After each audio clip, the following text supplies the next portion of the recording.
afternoon. Thanks so much for joining us this afternoon for our continuation of psychology and neuroscience presentations.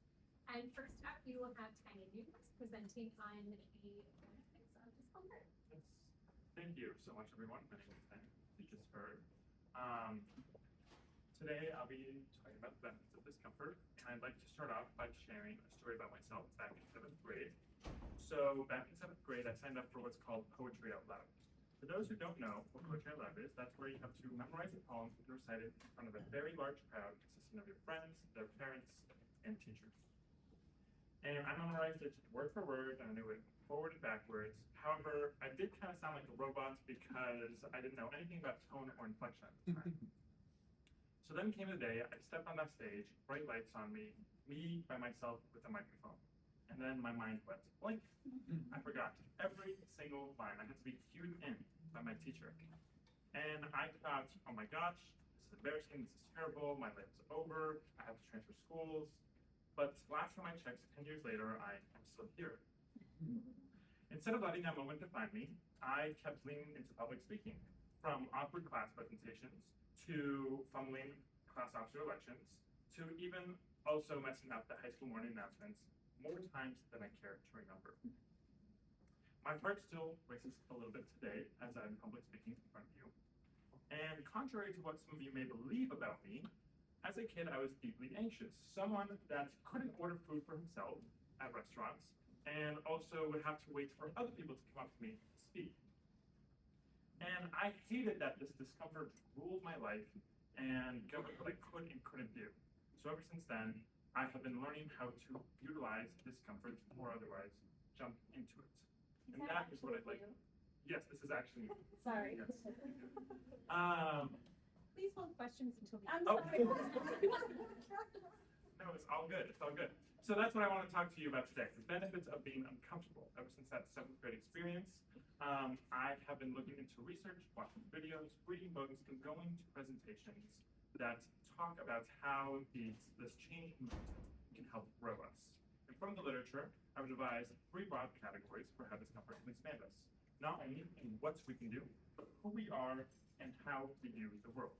And let's just say if you start with bungee jumping off a bridge in South Africa, it started with a middle school stage.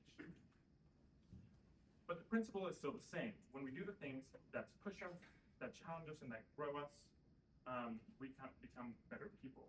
And so you can remember this through my acronym SIP, capacity, identity, perspective. So take it one step at a time. So first off, capacity. That is about what you can do, and it often grows the challenges that we overcome. Challenges that push us to do things that we have never done before. The easiest way to think about this is the gym, right?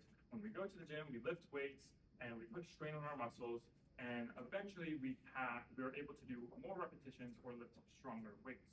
We engage in this discomfort so that it eventually becomes easier. An extreme but perfect example of this is Anders Hoffman. Anders Hoffman was not a professional athlete, he was a marketing consultant who decided to do the first ever Ironman in Antarctica. And he's the only person to have ever done an Ironman in Antarctica. For those who don't know what an Ironman is, it is a long-distance triathlon consisting of a 2.4-mile swim, a 112-mile bike ride, and a 26.2-mile run, which is a marathon, just to put the cherry on top. And so he engaged in this discomfort to prove that limitations are perceptions. He did this knowing that he would have to train for years in brutally cold weather, and he was miserable, and it was very exhausting. But by doing it, and choosing that discomfort, his capacity grew beyond the event itself and redefined what he believed is possible from his project, Iceman, which you can watch on YouTube. It's free to watch. It's amazing.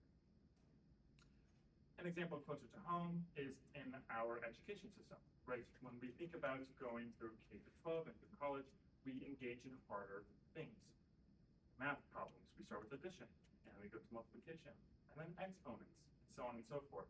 And those problems previously become easier as we engage in more difficult things. Educational psychology calls this desirable difficulties. This is from research from Elizabeth York and Robert York.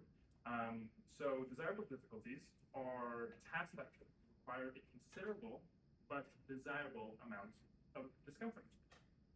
And so they found that greatly improves long-term performance. That even though short-term progress kind of stifled and was, it kind of was a little bit slower, that long-term, it greatly improved the amount of challenges that we're able to do and how quickly we're able to do them. And this can be done by tackling harder problems, changing conditions, or anything that really requires a moderate amount of discomfort. And it applies to many different aspects as well: biology, emotionally, when conversations, public speaking, though not all aspects, because putting more weight on a bridge is not going to make it any sturdier. But regardless, the right kind of discomfort does not just prepare you for one challenge, it makes you stronger for all challenges. Next, we have identity. Discomfort can also reveal parts about ourselves that we didn't know existed, and parts about who we are. Sometimes it's the active discomfort of standing on stage and speaking, or other times it's the discomfort of the stillness and being with our own thoughts. I'm sure most of us can relate to wanting to doom scroll and not think about what's going on in our head, right? As a few years ago, actually, I was someone who needed to constantly be doing something, and as many of you know, I'm still like that, but previously it was because I had a lot of negative thoughts about myself. I did not like myself, and any moment of silence meant that I was beating myself up and thinking of all the bad things. Luckily, though, research does show that we're not alone in this phenomenon. There were researchers who put participants in a room by themselves for 6 to 15 minutes and just asked them to sit there. And maybe thinking, okay, I can do that, yeah. However, they also introduced a button that will shock the participants. And they found that the participants, rather than sitting by themselves, shocked themselves multiple times. I'll just say that again. Rather than sitting by yourself, they would rather shock themselves repeatedly. But when we're able to sit in that discomfort, examine the thoughts that come up, and work to reframe them, it brings about many benefits. Research shows that choosing intentional solitude can lead to increased creativity, clarity, and a stronger sense of self. I mean, think about being a kid, right? Sitting in a car, just watching the raindrops go down and how creative we were in those moments. Without the discomfort of slowing down to be with my own thoughts, I would have continued on autopilot mode, not liking who I was. And I had to learn to sit in that discomfort, which was the hardest thing I've ever had to do, harder than jumping off a bridge. But it was imperative for shaping who I am today, because without that discomfort, it became a doorway, or with that discomfort, it became a doorway to my mind so that I could like myself. Lastly, we have perspective. This is about how we see the world. Viktor Frankl is a psychiatrist who was imprisoned in Nazi concentration camps. He lost his parents and his brother in unimaginable suffering. He noticed that those who survived the Holocaust were not the strongest ones, but those who found meaning in a positive future, honoring loved ones, or helping others were the ones who were most likely to endure and survive the Holocaust. In his book, A Man's Search for Meaning, Frankl wrote, "When we are no longer able to change the situation, we are challenged to change ourselves." This is the essence of post-traumatic growth, where adversity, while deeply painful, leads to a greater appreciation of life, stronger relationships, and clearer priorities. Now, I'm not saying that you should go seek out traumatic experiences, because they are deeply painful, and not everyone has positive outcomes from it, and some are just that painful. However, I would also be ignorant to say that for some people, they can find beautiful growth and meaning that comes from it.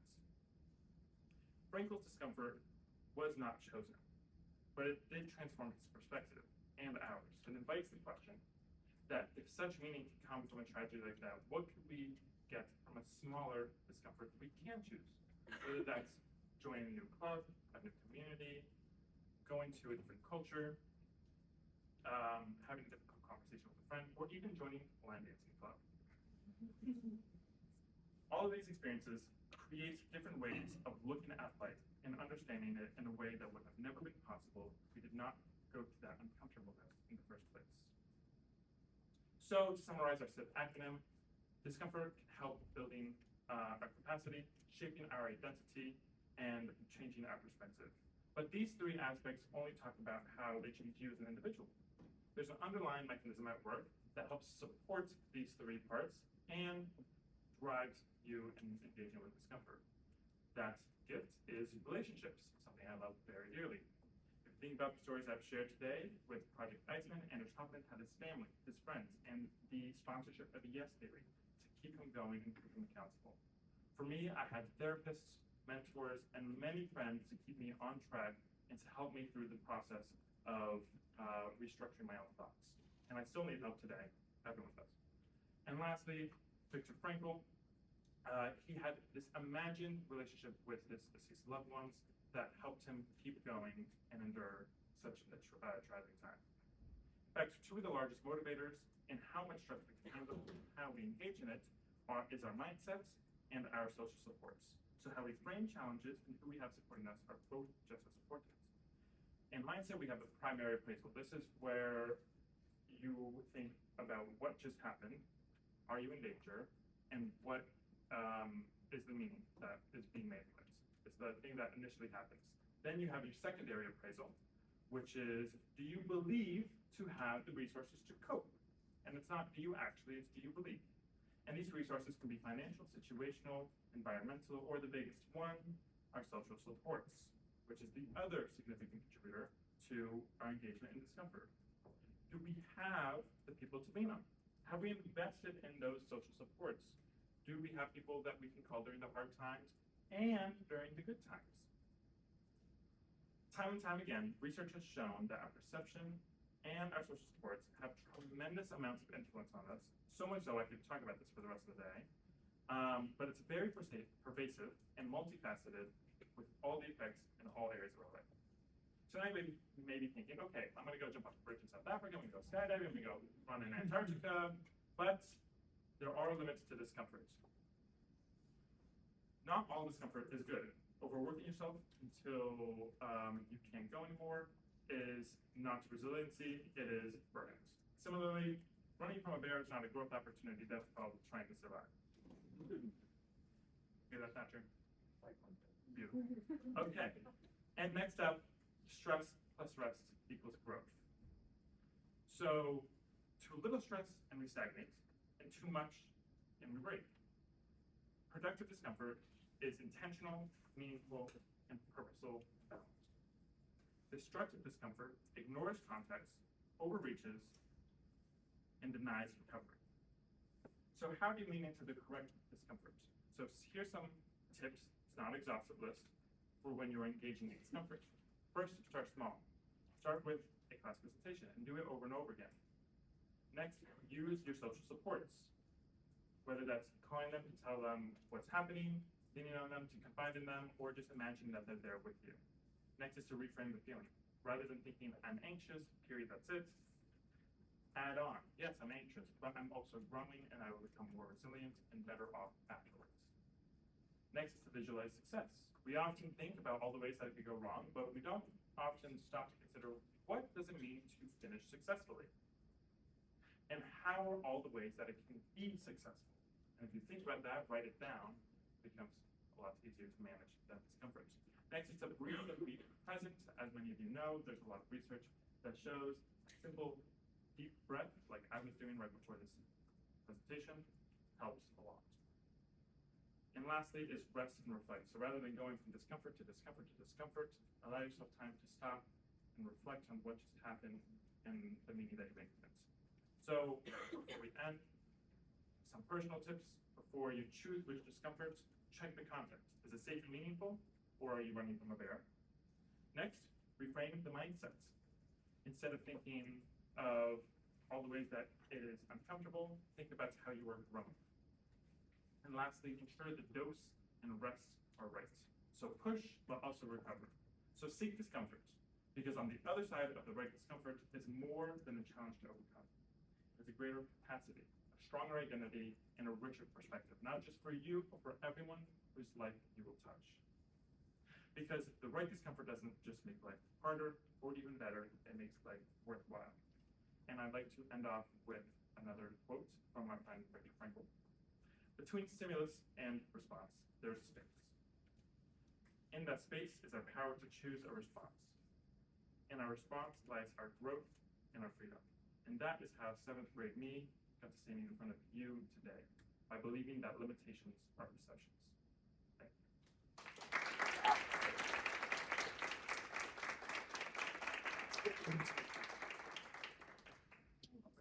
Are there any questions? We have a few minutes for questions. Hey, yeah, more from the presentation side of things, for you, I know you've been doing this presentation, working on this research for a long, long time. What's been some of the things you've been like very happy with the growth that you've made throughout the process?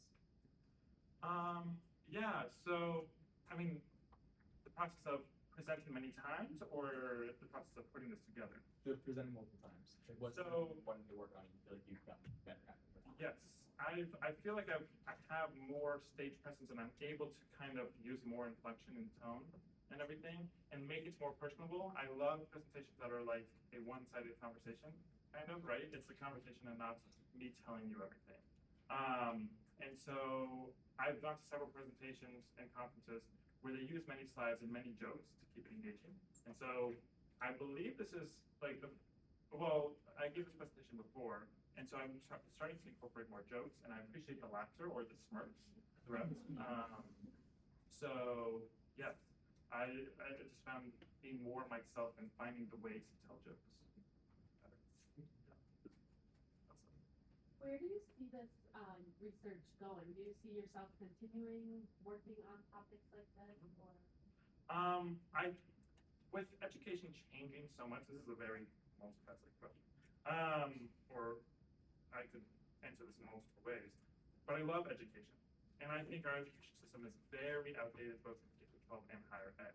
And so I think we need to be teaching more human skills, especially as technology is taking over more, and we're outsourcing a lot of that to technology. We need to focus on what makes us human. And so learning these type of mindset things to create better humans that are able to engage in the world more thoughtfully and have better relationships with themselves and others, I think is important. So I would love to see, these types of things being infused into K-12 education or higher ed about how we can have better humans. What's the biggest takeaway? My biggest takeaway? Yes, yeah. This too shall pass. This too shall pass. Essentially, whatever we choose to do, whether like a presentation or whatever, it will pass. The discomfort will pass. So why not engage in it, right? Experiences will teach you a lot of things. Doom scrolling, maybe you'll remember like one thing, but research also shows that we don't really remember much if we're very passive. And so if you are living life to the fullest and doing things intentionally, you're going to learn from it. And even if you mess up, which you most likely will in the beginning, it will pass, and no one's going to remember it.